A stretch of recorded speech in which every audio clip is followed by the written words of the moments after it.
কাকিমা, আমি আজকে আপনাকে একটা কথা বললে হয়তো আপনার বিশ্বাস হবে না।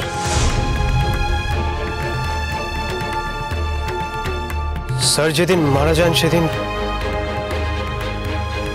সেদিন উনি কিন্তু আমাকে একবার ফোন করেছিলেন।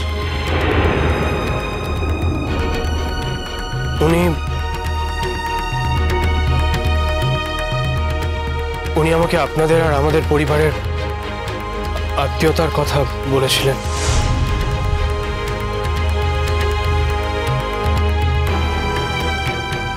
উনি কিন্তু আর কোনো ব্যাপারে কিছু বলেননি, শুধুমাত্র মহুলের ব্যাপারে। এটা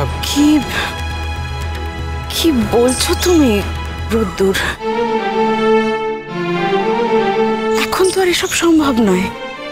এখন তো তোমার বাড়িতে বিয়ে ঠিক হয়ে গেছে। বিয়ে ঠিক হয়েছে কাকিমা, বিয়েটা কিন্তু হয়ে যায়নি। এ তুমি কি বলছো রোদ্দুর? এটা তো অসম্ভব। আমরা ওদের আশ্রয়ে আছি। ওদের মেয়ের সঙ্গে হওয়া সম্বন্ধ ভেঙে আমি আমার মেয়ের সঙ্গে কি করে সম্বন্ধ করব? এটা হতে পারে না কাকিমা।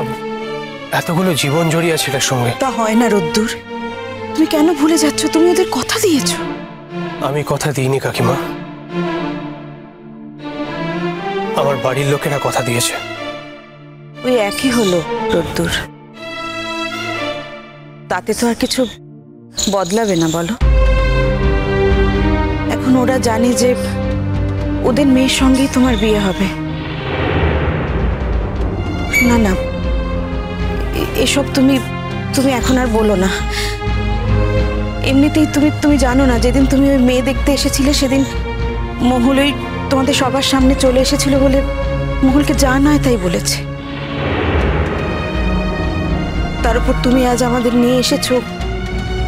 আমি জানি বাড়ি গিয়ে আমাদের কি ফেস করতে হবে। আমি আর অশান্তি বাড়াতে চাই না রোদ্দুর, প্লিজ।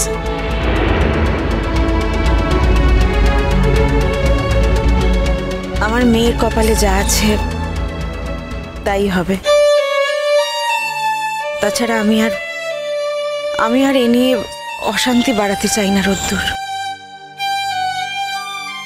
এই যে তুমি আমাকে বললে, এটাই আমার কাছে অনেক।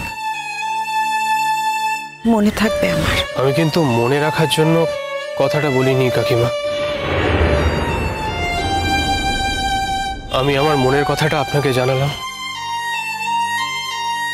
হ্যাঁ, এবার আপনার যদি আমাকে যোগ্য পাত্র বলে মনে না হয় তাহলে। এসব তুমি কি বলছো? তুমি ছাড়া যোগ্য পাত্র আর কে হতে পারে বলো? আমি যেটা বললাম একবার ভেবে দেখবেন কাকিমা। পারলে একবার মহুলের সঙ্গে কথা বলে দেখবেন। আমি কিন্তু আপনাদের উত্তরের জন্য অপেক্ষা করে থাকবো। চলুন কাকিমা, এবার এগোনো যাক। আসুন।